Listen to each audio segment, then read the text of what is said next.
Elvi, otrā spēle galā, ko teiks? Mani varbūt tikai laikam viens vārds – puška. Tas mūs reāli motivē.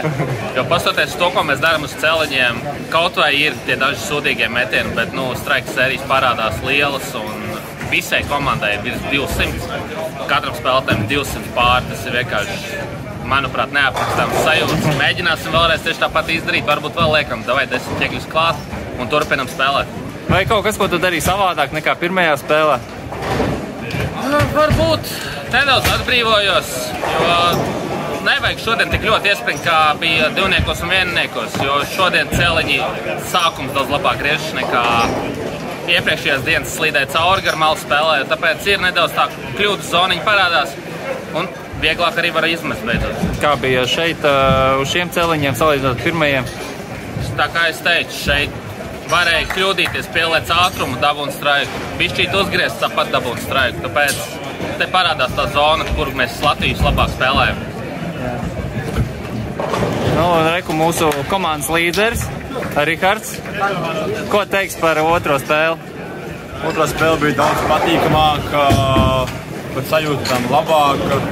Bija zona, jau pavērās vaļā arī katram no mums komandai, arī uzmetām ļoti labu komandas summu, arī individuāli ļoti labi.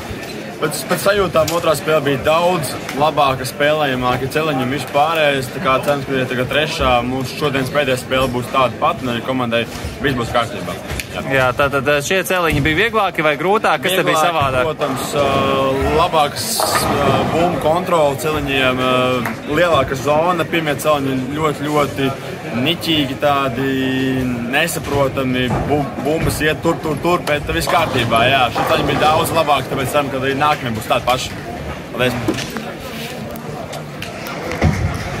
Pēter, ko es varu pateikt pēc otrās spēles, kāds sajūtas, kā celiņi?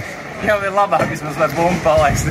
Teiksim tā, pirmais stress ir galā, ja? Paņemti mierīgāka bumba, vismaz kaut ko saprot, kas notiek, un arī tiklīdz mēs pamainījām celiņus, tā uzreiz parādījās cita reakcija. Te jau bija iznesums pa vidu, bumba labāk turējās, arī no malas nāca vairāk apakai. Bija tā sajūta, ka viņas slīd, nevis strādā, un līdz ar to varēja atbrīvoties mierīgi palaist kaut ko pa labi, un tāpat nāca un krita, un labi, viena kļūda. Bet galvenais tās emocijas. Mums ir pagaidām ļoti viss pozitīvi. Mēs priecājamies, ka mēs spēlējam, viens otru atbalstam.